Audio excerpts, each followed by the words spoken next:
work experience or internships, and all of those are extremely useful and important for networking. My colleague Patience is with us today as well.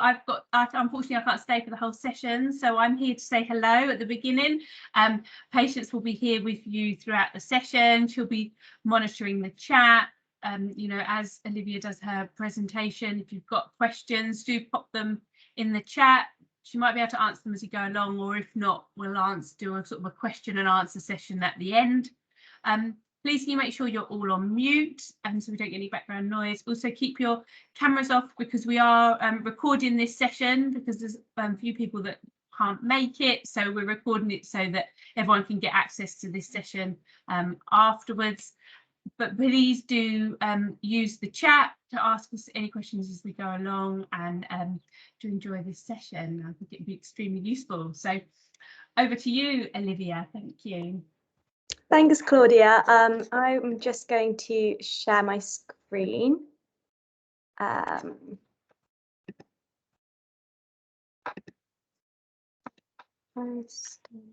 you see that okay? Yep, you see that. Okay, perfect. Yeah. Great. So yeah, hi everyone. My name's Olivia, and I'm a graduate at Savills. Apologies if you get any background noise. We've got all the windows open because it's super hot in London, and there always seems to be something going on outside.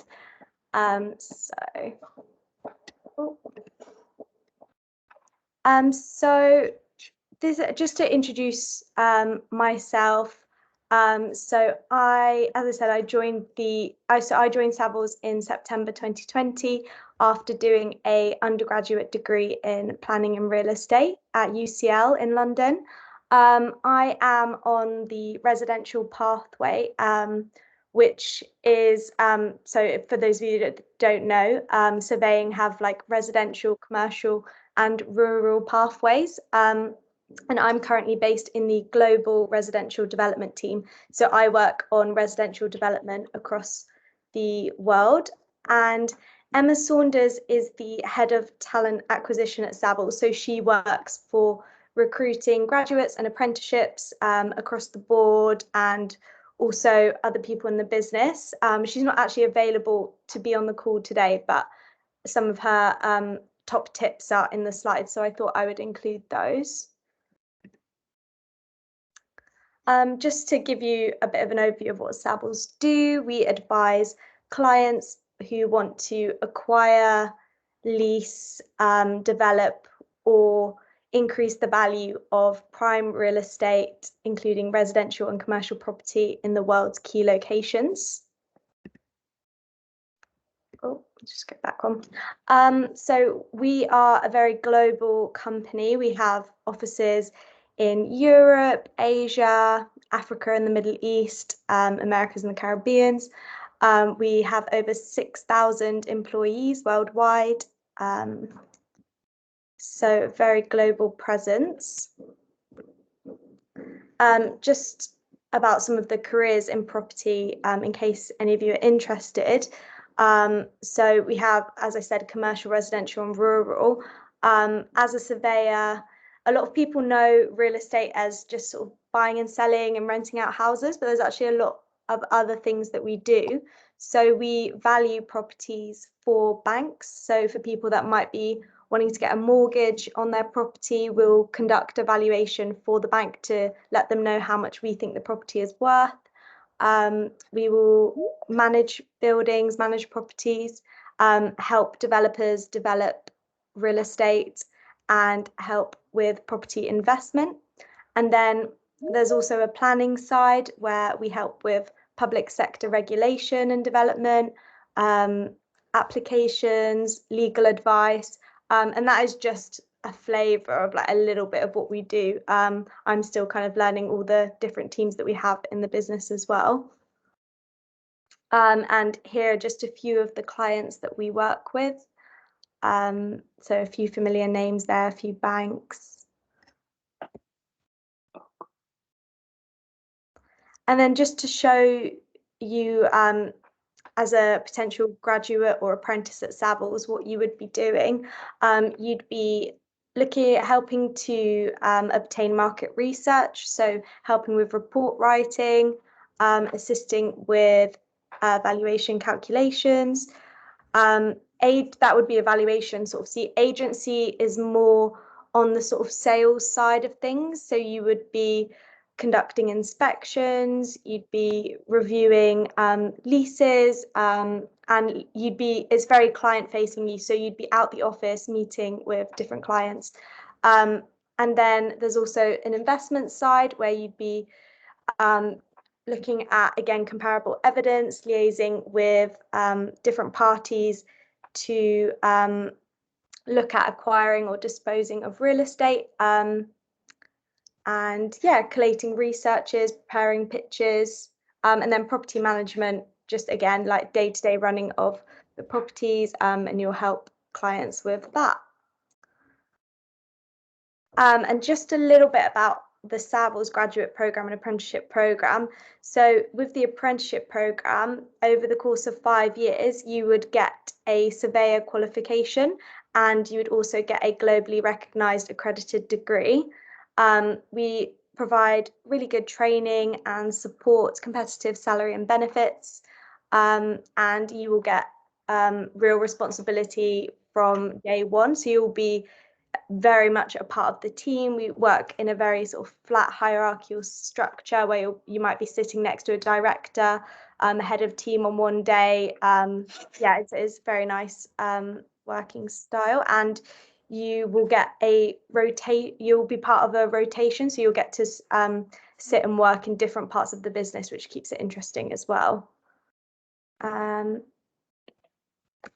that's just a little bit about the graduate program that we have, sort of sports teams, charity events, social groups, lots of site visits and different teams. So that's a bit of an overview of Savills. Now, to do with networking, a lot of this networking is sort of more tailored to maybe office-based jobs, but I've tried to make it sort of relatable for all networking as far as I can. So we've got a quote here that networking is valuable, but it's something that you have to work at to build relationships, which I think is definitely true. So at a networking event, it's good to, one of the points here is to arrive early if you're nervous, which might seem odd to arrive early, but actually that means that there'll be less people at the event, and it will mean that people will come to you rather than you arriving later and having to go up to large groups of people, which can be quite intimidating. So yeah, try and speak to people. It's probably good to have a few very good conversations with people at a networking event rather than lots of conversations that aren't too in-depth. So it'd be good to have a good conversation, but obviously try and speak to a few people. And if you're interested in them and your conversation, definitely get their contact details so then you can follow up with them. Yeah, and it's fine to make notes. That can actually be really good, just so you can sort of jot down things that you will want to remember from the conversation, because you might speak to quite a few people, so it's good to write it down. And also another thing, if you are nervous, to ask the host of the event to introduce you to people, because then I always find that first, like, going up to someone and talking to them is the hardest part, but actually once you're in a conversation, it's more comfortable. So yeah, asking someone to introduce you can be a really good tip. And also another good thing to do is to make sure that you don't go on your phone. If in a conversation you want to make notes on your phone, that's fine. You can let them know. But yeah, don't stand there on your phone if you're nervous, because it will look like it. Yeah, it just won't make people want to come up and talk to you. And another thing you can do is also, after the event or before the event, you can ask for a list of everyone that attended and their contact details. So again, you can follow up. And then this slide is about what to do after the networking event. So definitely give those people an email that you enjoyed speaking to, and also connect with them on LinkedIn. I don't know if some of you don't have LinkedIn yet. It's great to get. It's It's basically like a professional Facebook where you have all the information about what you've done so far, what school you've gone to, what you've achieved, and what skills you have. And it's a way to connect with professional people in the work environment. You can send them a message, you can connect with them. So that's really good to do after an event. And when you're potentially emailing them after an event, it would be good to share something, either sort of thank them that you enjoyed speaking to them, maybe share something that you're interested in, an article, or you might want to share an update, that you've just finished your A-levels, you've just selecting for apprenticeships, you're looking at university courses. Let them know kind of where you're at, and then obviously after the networking event, you can also ask them about work experience, work shadowing opportunities. Because just moving, I think that might be the next slide. So work shadowing, there's sort of formal and informal. So not all of work shadowing is publicized online. So you can go to people that you've met in a company that you might like to work for and just speak to them directly and ask them, oh, would you mind if I did an unpaid work experience for a week with you, just so I can learn a bit more about the industry and get to know other people in the industry better.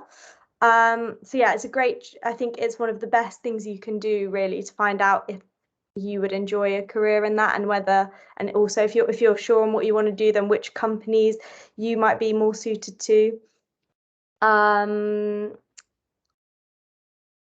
Yeah, so yeah, as I said, it can be arranged with someone. Oh, and this last point about picking your favorite company last is a good tip, because it will mean that if you sort of do work experience at other companies first, then you'll have more experience when you go to the company that you are very interested in. You'll be a bit more confident, know a bit more about what you're doing. So yeah, that's definitely a good tip. So for formal work experience applications, this will usually be paid work experience.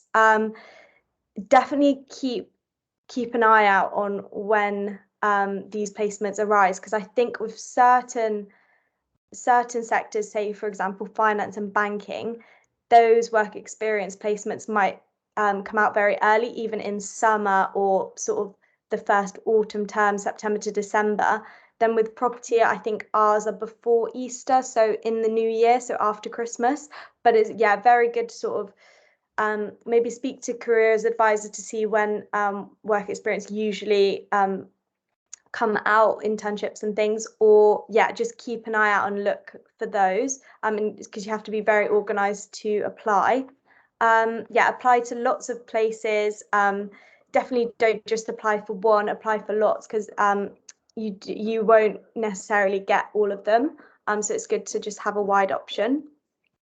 And a good aim is to set yourself an aim to find out what you do and don't like, because it is important to also, like, if you don't enjoy the work experience, that's also very good as well. It's not a waste of time, because that's shown you what you don't like, so it can help you in the future that way. And really take some time understanding the company, researching the company, because what you want to draw on in your work experience applications is what they have what they do that also interests you. So it might be, for example, you've had a look at their values and they're into sustainability, and that also really interests you, and it's good to sort of show how you align to the company. And also, or a lot of the time, what they're looking for is what makes you different. So make sure to make yourself stand out in applications, whatever that might be. It might be some sort of outside hobbies and activities, interests, or charity events, just to show them what makes you a bit different. And then while you're doing work experience or work shadowing, try and apply the same principles to the networking events. So you want to speak to as many people as you can. So you might be put in one team in the business, and you might be with them, but actually there might be another area of the business that you're also interested in, that you'd also like to know. So it's good to, if you can, to speak to other people in the business, go for a coffee chat with them, or ask someone in your team that you're with if you can, they can introduce you, just so you're getting the most out of your experience as possible. Listen to them when they're talking to you about the work, and show a keen interest. And a good way of showing a keen interest is to ask questions. It shows you're enthusiastic and shows you're listening. And again, follow up afterwards, after the work experience. Definitely keep in touch with them, because normally when it comes to jobs, it might be that a job comes up and it could be the last person they've heard from, that you've emailed them after the work experience, that they might, think of you for that opportunity. So definitely keep in contact with them. Whilst you're there, try and understand the company as well as you can, and not just the work itself, but the people, the size of the business, the office. Do people seem happy there? Do you think you would fit in there? Just trying to grasp what it might be. And I'd also say it's worth coming back and trying out different areas within a business, because, for example, Savills, I did multiple different work experience, so an insight week, internships, placements, and my experience was different in each time. And from at the beginning stage, for the first week, I wasn't really sure if Savills was for me, or even if property was for me. And then sort of coming back again and again, I eventually sort of found the team or the area where I felt like I fitted in. And then just to sort of summarize the sort of really top tips. So I'd say to research all the opportunities that are out there. So again, there'll be the formal work experience that will be publicized that you'll have to apply for and maybe submit a CV for. And then there's informal work experience where you might email someone, they might ask for a CV or cover letter. And if you're really unsure about what you want to do, that's absolutely fine. I would say think about your interests inside and outside school. What are your top skills? What are your preferences? Would you rather be in an office environment, or would you rather be on a more on-site role? Because there are definitely jobs out there for lots of different types of things. And speak to people beforehand so you know what to expect for work experience. So just try and gauge what you might be doing, how you can prepare. That'll be a good thing. Or is there anything I can sort of do beforehand? And if you've got a mentor, a career ready mentor, ask them to help you with the application, because it's really important to get someone to review it and check it and make sure it's as good as it can be. Again, with your CV and cover letter.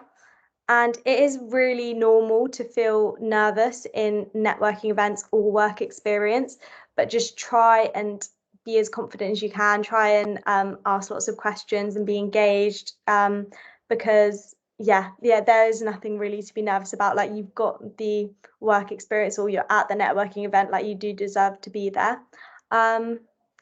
Just again, reiterating the point to stay in touch with people, because that again is how you can follow on with opportunities and jobs, etc.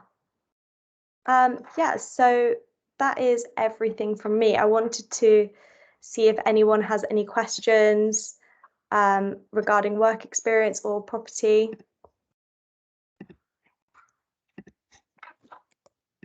Thank you, Olivia. That was great. That's fantastic. If you have any questions, feel free to ask them now. You can unmute yourself and ask the question, or if you prefer, you can pop it in the chat, and I'll be more than happy to read out your question.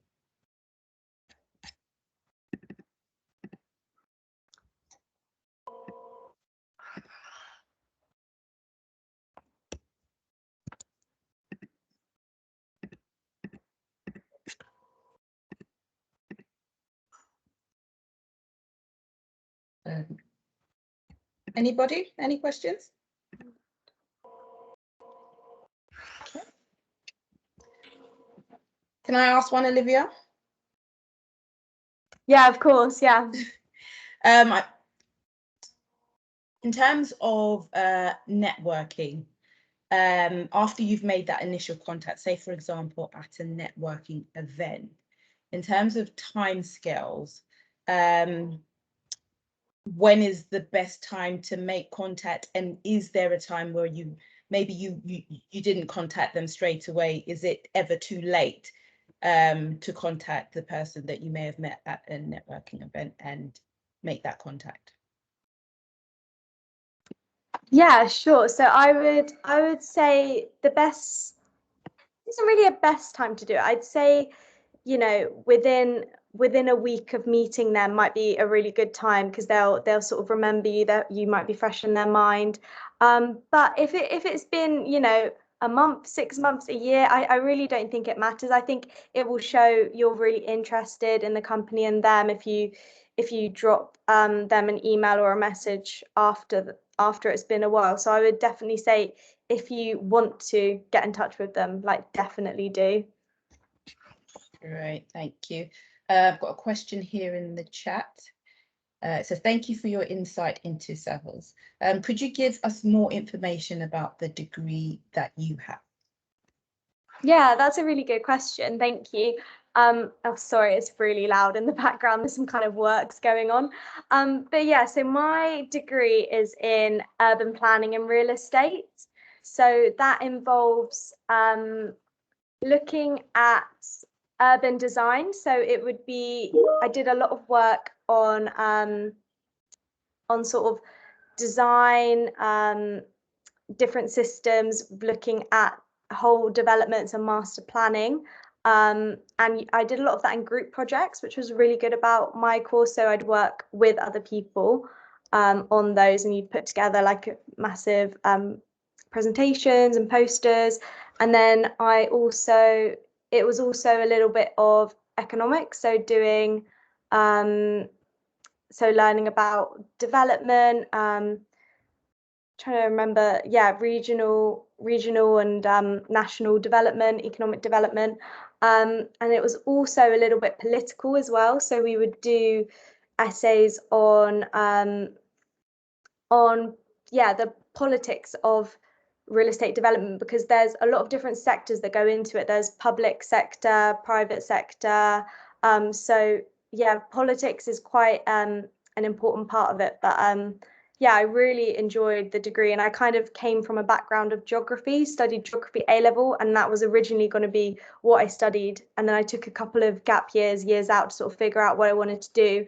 And then when I looked at the modules for the geography degree, I didn't like the look of every single module. And then when I looked at all the modules for the urban planning and real estate course at UCL, I just really aligned with all of them. So I definitely say that's a good thing to do. And it's not just UCL that offer the property course. There's property courses at Nottingham Trent. I think Westminster have one. Reading have a big one. Oxford Brookes.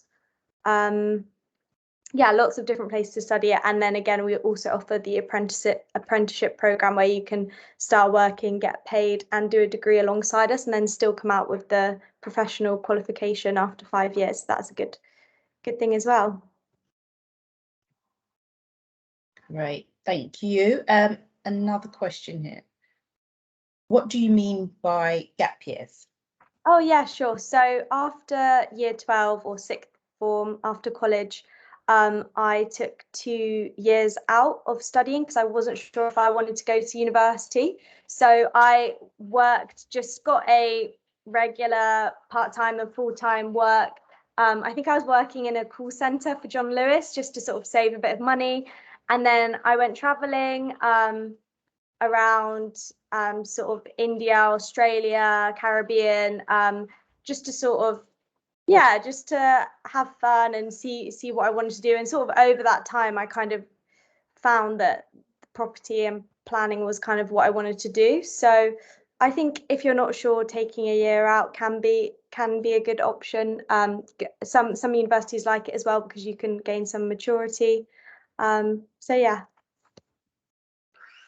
Great, thank you. There was a follow-up, but I think that's attached to the question about at what point. Yeah, you explained at what point you did your gap year. Any other questions? Like I said, feel free to come off mute or pop it in the chat.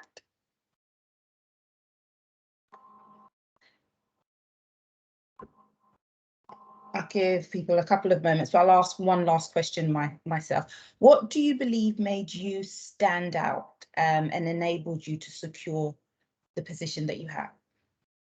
Oh, I think that's a really good question, actually, because I've thought a lot about this.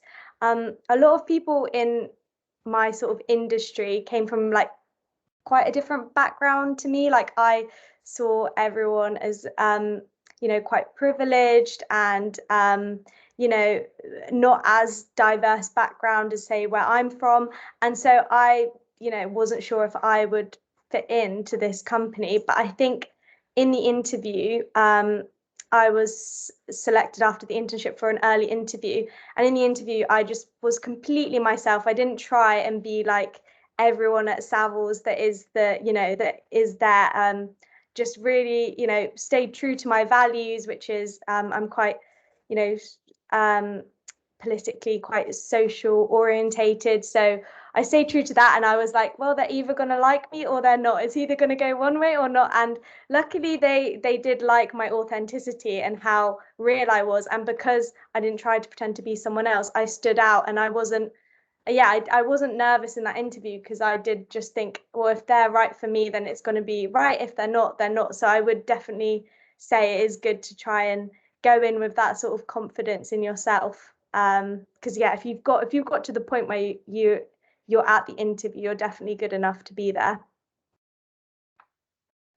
Fantastic. Thank you for sharing that. That's quite inspiring, actually. Thank you.